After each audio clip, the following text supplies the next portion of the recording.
All right, thank you everyone for joining us. My name is Victor Garlington with RiskWatch. We have a very exciting webinar planned for you today presented by Allan Wick.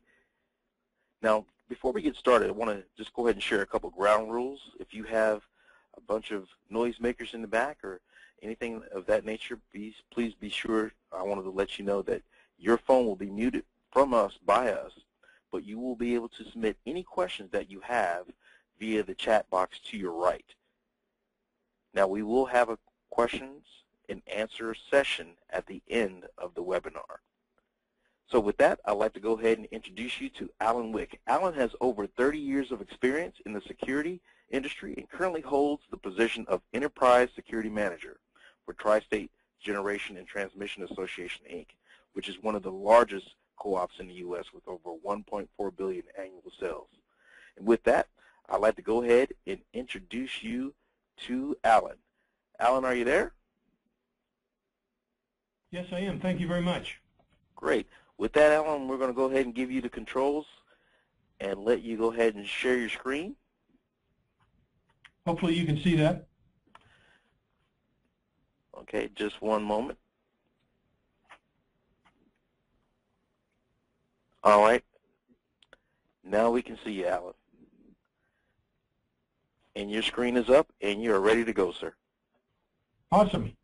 Well, thank you for joining today's brief webinar, and a little deep dive into the CIP-014. But NERC CIP-014, what does deter, detect, delay, assess, communicate, respond, really mean? So let's get into it.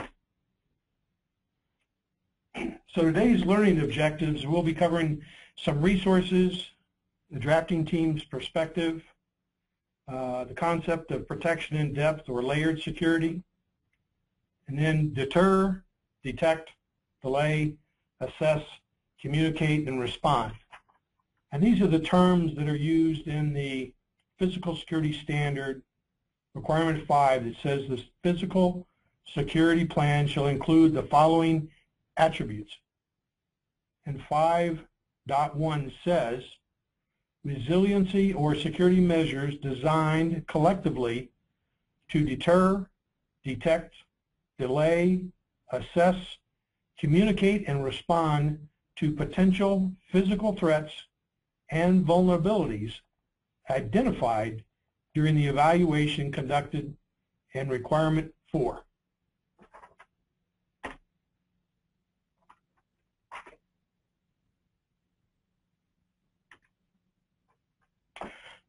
So, some of the resources. Of course, one of the best for the electric sector is the NERC Security Guideline for the Electricity Sector Physical Security 2013.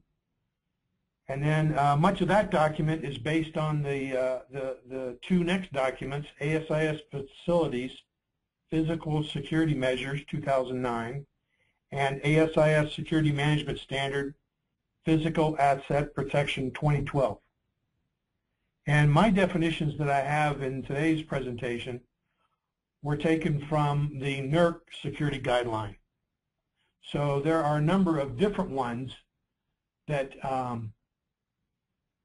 that can be used, but that's what we're going to be using for today's presentation, and that's what the drafting team was considering when we looked at all of the different types of terminologies that we could have used. So from the drafting team's perspective, I'm not going to read this whole slide for you, but the section that applies to this is, and underlined, is the reliability standards themselves need not dictate specific steps that any must take. And the reliability standards need to require that owners and operators of identified critical facilities have a plan that results in an adequate level of protection against the potential physical threats and vulnerabilities they face. So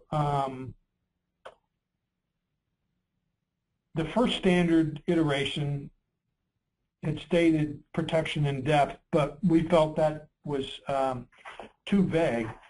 And then the final standard called out the specific sections of protection in depth without being prescriptive.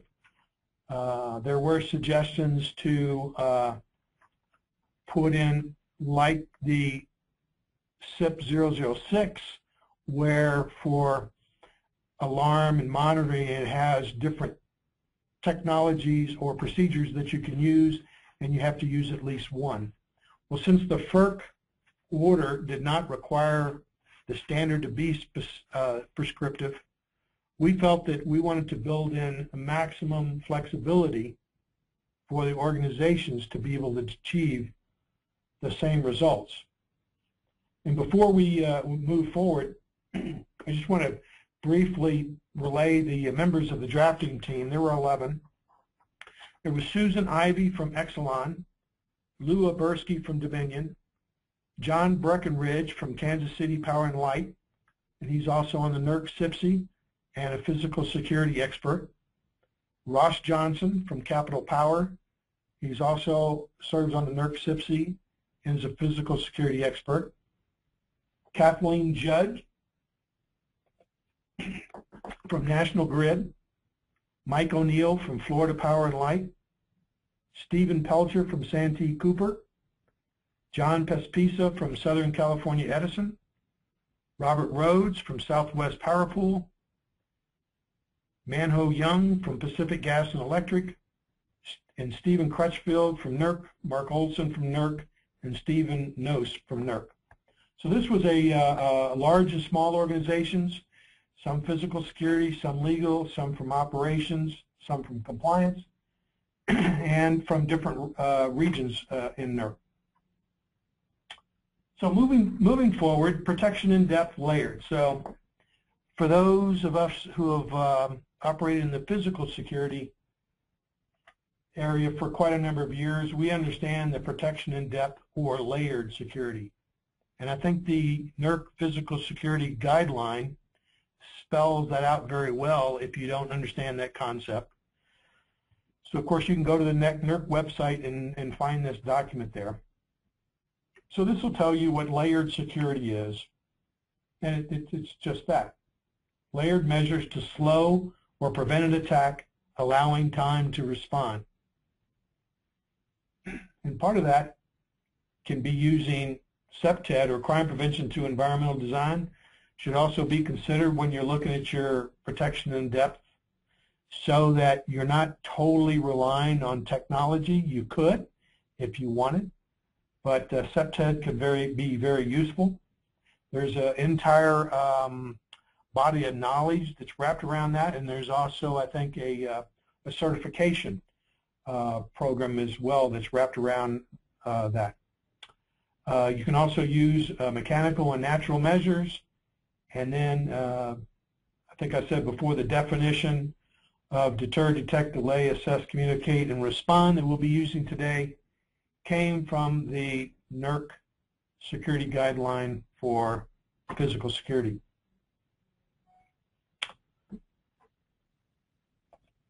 So let's talk about deter first. So the definition in that is visible physical security measures installed to induce individuals to seek other less secure targets. So of course this is using a loss prevention perspective, in that from a risk management focus, we want to deploy mitigation strategies so that someone goes down the street and harms somebody else's organization instead of ours. From our perspective, we want to protect all of our critical assets, and so we need to look at those accordingly.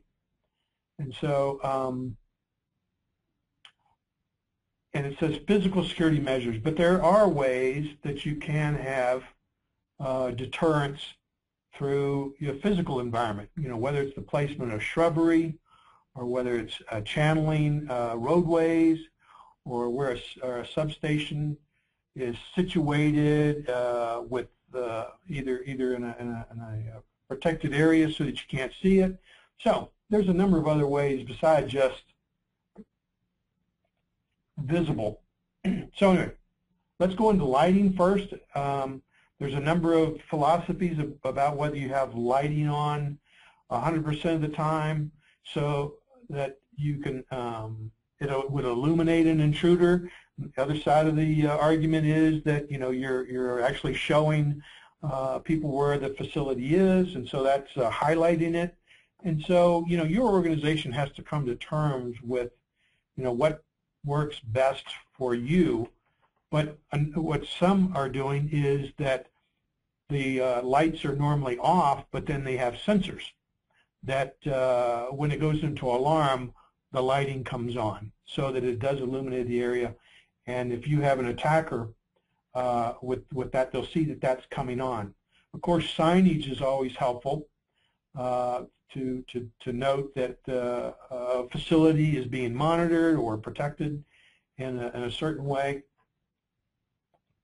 Mobile security patrols can be helpful.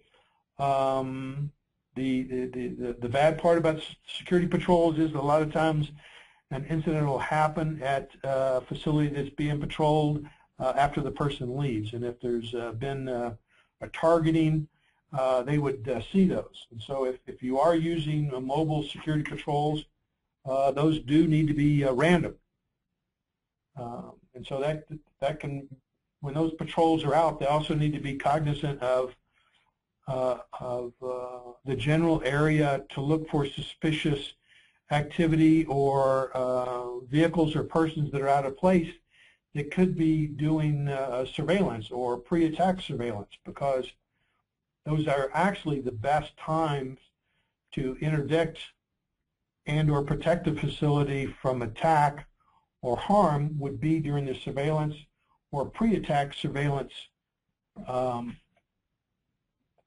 portion of their plans, because then you're not trying to react to an attack on your facility. You've noted it in advance with whatever types of procedures or technology you have deployed. Another option that some individuals and some companies are using is fixed on-site security. And we just had our WEC Physical Security Working Group conference last week, and so there was a survey conducted, and so some organizations have decided to go to this with having on-site security, and so that can be a deterrent. Whenever somebody is surveilling it, they're going to see that there is security there, and if they're armed, they may decide to not attack that facility. And then, of course, what I was alluded to before was the physical environment with whatever types of physical shrubbery, hills, roadways, those types of things that come into play. So the next is detect. So again, we talked about detection as early as the surveillance or the pre-attack surveillance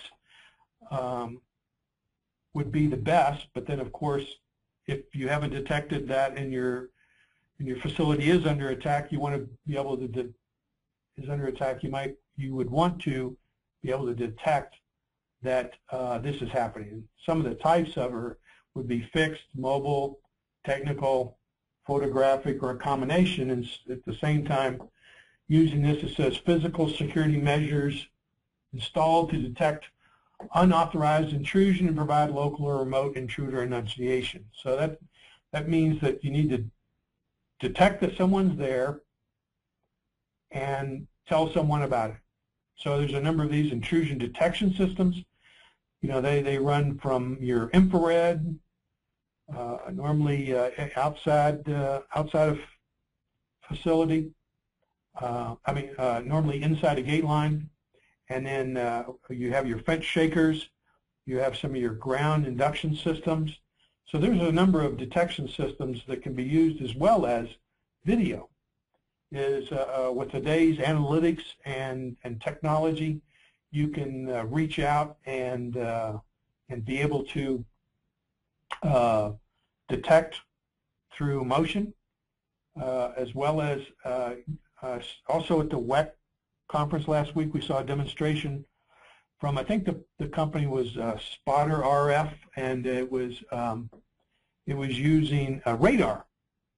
And the radar device was a pad only slightly larger than an iPad, and it would reach out approximately 3 football fields in distance and 3 football fields wide, and you integrate that with your video surveillance systems, because typically pan-tilt zooms are not looking where you want them to be looking when something goes off. So this radar system would integrate with that, and the radar would detect what it was set up for, whether it was a vehicle or a person, and then it would drive the video camera to look at and focus in on and track whatever you needed it to.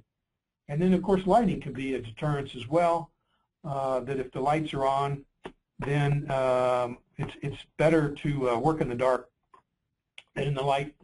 And then many organizations have been using neighbors to help combat metal theft at substations by enlisting them as using a neighborhood watch concept type of thing, where there's neighbors that are close to a substation, or you have a substation that's 2 miles down this lonely road, and there's one house next to the road that you have to go past to get there. And so you can enlist that person's aid in alerting you or law enforcement if they see anything unusual in the area, such as targeting for pre-attack, or if something else is happening that's occurring real time, then you can possibly enlist their assistance.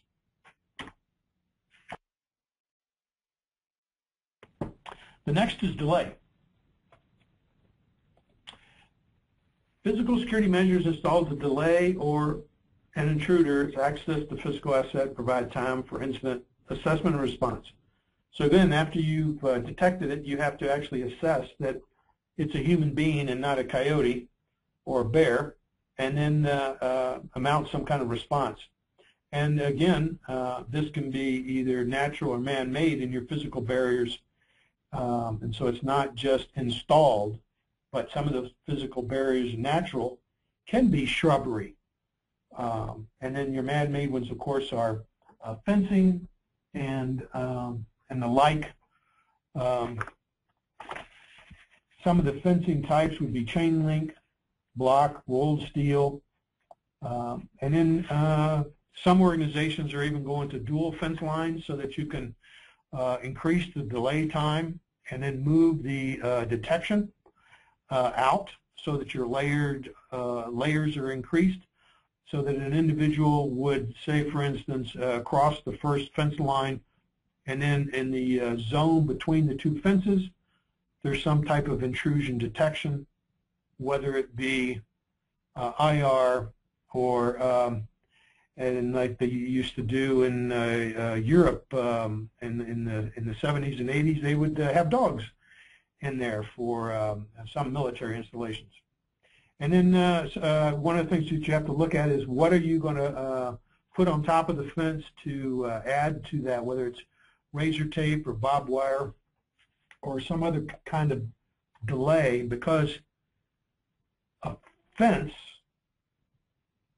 or a wall, it really is just a delay technique, because it's the military rates those by the amount of time it takes to get over it.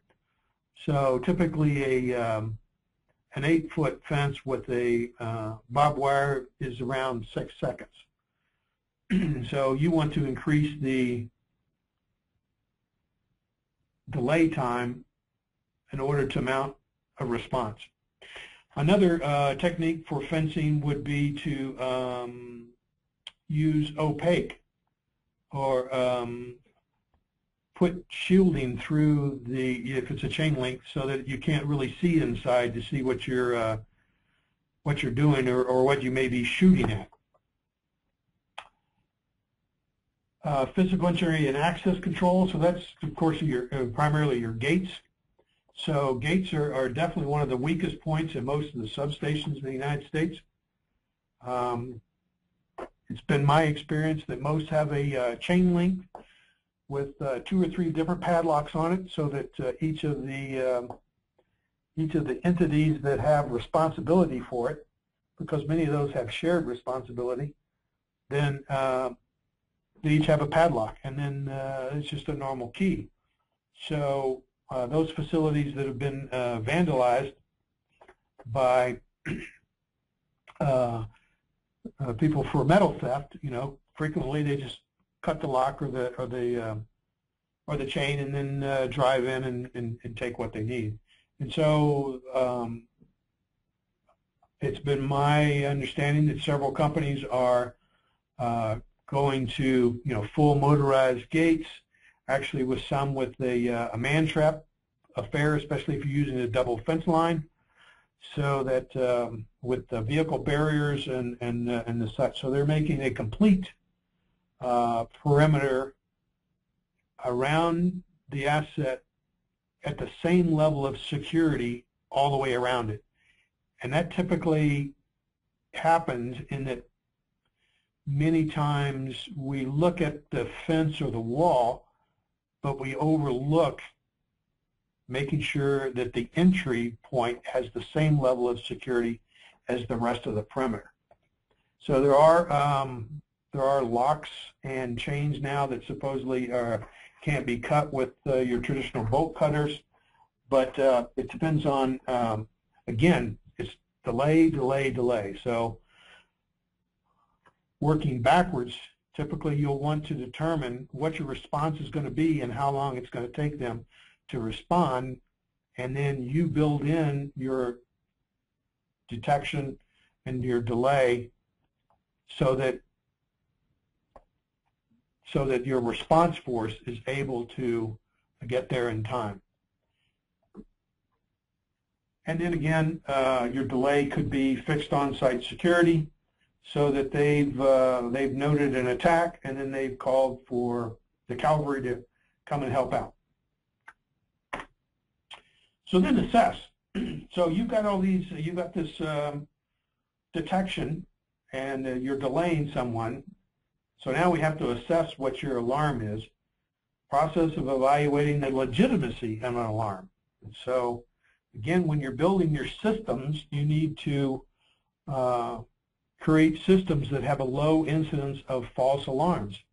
The last thing you want is a fence shaker that's responsive to the wind blowing, and so your Security Operations Center is always having to assess whether or not it's an intruder or not. And then again, your system should be set so that it is able to determine between a bear and a human, or a coyote and a human, and so there needs to be some type of assessment process and procedures and technology to determine if it's an armed attack against a facility. So of course, video surveillance with your analytics that are today can be very useful, especially for those that aren't familiar. There's a number of different products, and I won't mention names, but you're able to, through the software, digitally set up virtual perimeters. You're able to mark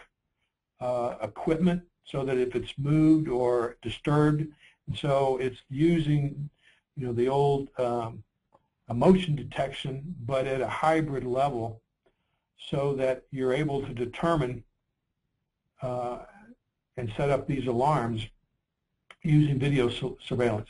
And of course, your Security Operations Center is your key to rapid assessment, so that if you don't have a Security Operations Center, say you're a security manager or director, etc., and you're having these alarms come to your cell phone, say for instance, it's going to take you a while to be able to assess and then respond to an incident. And so hopefully any organization that is going to be under the CIP-014 and actually has to create a physical security plan because they have a pool of these critical assets, hopefully they already have a Security Operations Center, and if they don't, I recommend that you do. Communicate. So communication systems utilized to send and receive alarm signals and voice data includes also the processes. So after you've assessed and determined that you do have a physical attack going on, what are you going to do? Who are you going to call? What's going to put into play? And so, of course, you need your electronic and network controls that are, have the correct bandwidth so that you're not delayed, and that you're confident that it's being routed to you in a timely fashion. Signal and data transmission, your security operations system officers need to be able to understand and know what information they're receiving. And then you have to look at recording methods and recording storage capacities. How long do you want to store the information that's there for assessment later on? Because in today's world, when something does happen at your facility, you want to go back and look at it and evaluate what occurred, and then possible gaps in your mitigation strategies so that you can beef those up. And then what your alarms and displays should look like so that your officers have a clear understanding of what they need to do, and it's not cluttered.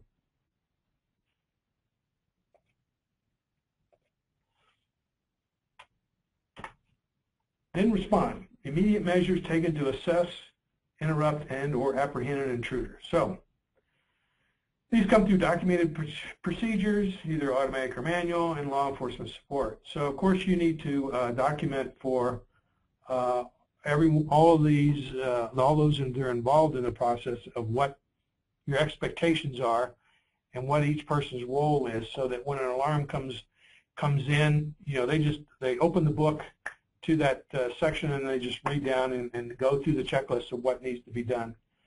Some of your responses can even be automatic, so that your alarm response can go directly to the police department, much like you do for commercial properties.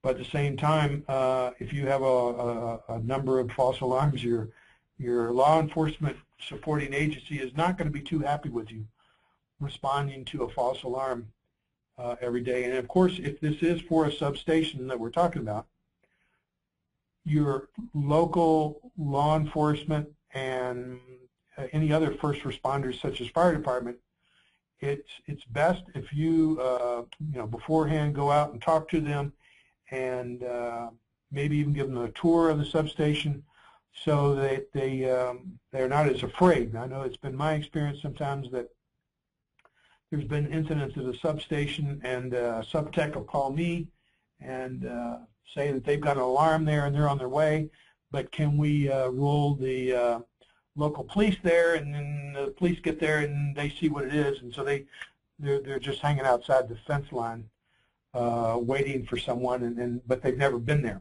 And so so it's useful to bring in your law enforcement. And at the same time, brief them on the criticality of the facility, and that if they get a call from your security operations center, that they need to roll as quickly as they can, because this may dramatically impact the electric grid for the United States, and especially for that area. So if you highlight that to them, that it'd be unfortunate that if an armed intruder took out this substation and their police department it doesn't have any more electricity, you could bring it home to them.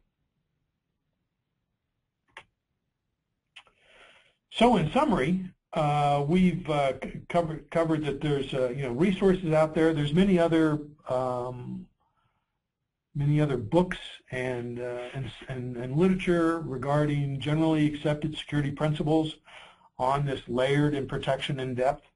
So if you're not a physical security expert, then I recommend that you reach out either to your regional entity, whether it's WEC or some other regional entity, or NERC itself. Bob Canada was with Southern companies for 30+ years. He's now the secretary for the NERC CIPC, and he's a member of NERC staff.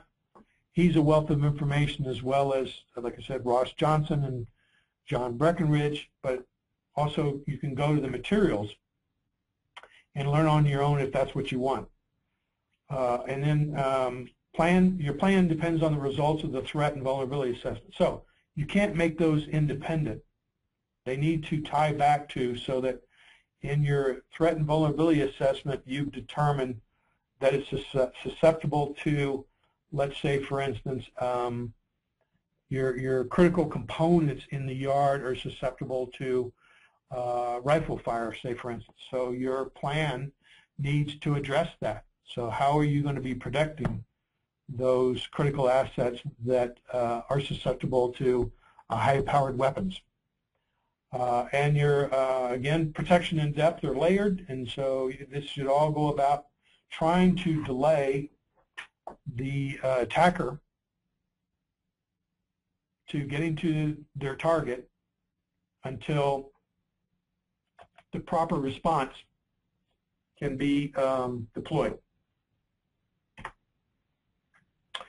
So now I think is the question part of this, and I will rely on our moderator in the background to open up. Yes, I'm here, sir. So we do have a number of questions. We can go ahead and get started. And Alan, the first question that has been presented, I'll go ahead and share it with you now, is I would like to know what else is required after having DHS conduct a vulnerability assessment, i.e., we also need to know a threat assessment, and will we have to use a third party to conduct it, or can we do this portion internally? Okay, so somebody has somebody's gone off point here and wanted to go back to requirement 4, but and I don't have requirement 4 in front of me, so I'm going to go on memory. That it requires a threat and vulnerability assessment to be conducted, and it gives a specific requirements on what's to be used for the facility, such as geographic location and number of attacks in the recent area, things. And then at the same time it says that you'll have threat information from a number of different sources. With the primary one that we felt was the most important was your ES-ISAC. But at the same time, building in flexibility that you could receive your threat information from a number of other sources. Now, at the same time, we built in flexibility that you could do that threat and vulnerability assessment either yourself, if you wanted to, if you're a security expert, or you could hire a third party to do it, or you can use a government entity like DHS to do the assessment, as long as you can also document that whoever the person is doing the assessment has physical security experience. So it's not just DHS per se. And so hopefully I was able to answer the question that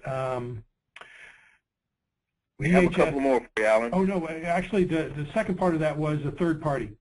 So your third party, again, it lists that they have to have physical security experience. And so if they do, the DHS does the assessment, yes, they can be the reviewer. We built it in that the reviewer just can't be you, because what FERC was hearing from some entities was that under the CIP standards version 1, with the risk-based methodology, they wrote it so that there would be no assets. So they didn't want this happening, that you were doing your own assessments without third-party review, and the same thing with the physical security plan. Next question. Next question we have is, what is the purpose of conducting a threat assessment? Isn't the threat to these critical substations all basically the same?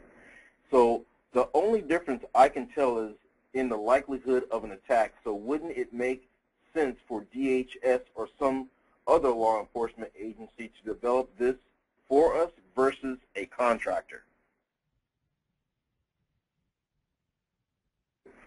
And that's an excellent point. But again, going back to the FERC order, and the drafting team's desire to build in maximum flexibility, you, the organization, can do this whatever way you want. But there isn't going to, DHS across the United States doesn't necessarily have the assets or the resources to do all these. There's only one PSA for a region. So it's great if you, the organization, has a relationship with your PSA and they want to do this for you. That's great. But in another part of the country, that might not be true. So there's not going to be one standard. Next question. Next question is, many members of ASIS Utility Security Council are physical security specialists. So feel free to leverage the council for advice and guidance to resources, etc. That's from our friend Paul. Okay, so somebody's ASIS Utility Security Council is offering their services to assist if you don't feel you're an expert in this area and you need assistance. Next question. Okay, so next question we have, just 1 second, is just one more here. Okay. Got plenty of them. We're just trying to get them organized here.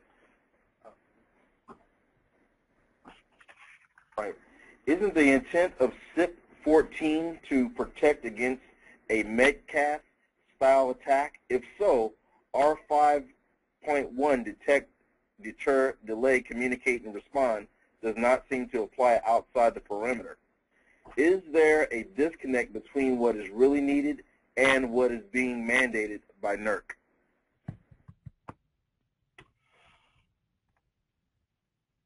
And that's bringing it home, and exactly, it's against a physical attack. And so it does include outside the perimeter because, let's say, for instance, prior to Metcalfe, most facilities, if you use cameras, those cameras were looking inside for vandals and for disruption to a device that's inside the fence line. And so now the prevailing thought is, well, we need detection outside as well. So cameras are going to be pointed inside and out, and as well as trying to detect at early stages on this pre-attack, so that if you have hills surrounding your facility, it'd be worthwhile to have technologies that can reach out to detect that surveillance. So, and then these we call gunshot technology. Some companies are going to be deploying that, so to detect if rifle fire is coming in. So that's outside the perimeter as well. Next question. That appears to be our last question. If you have any more questions, folks, feel free to submit them at this time via the chat box to your right. Okay. Well, Allan, looks like we're at the end of the questions session.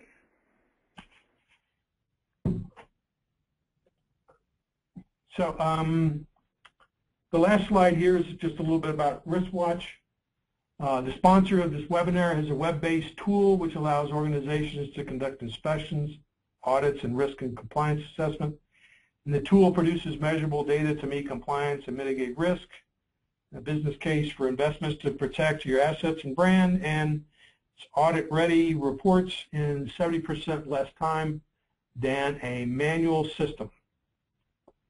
So, again, thank you very much, and we look forward to seeing those that will be attending the ASIS International Seminar and Exhibits in Atlanta. If you don't know anything about that, you should reach out and check it out on the website. So, we wish each of you a safe and productive week.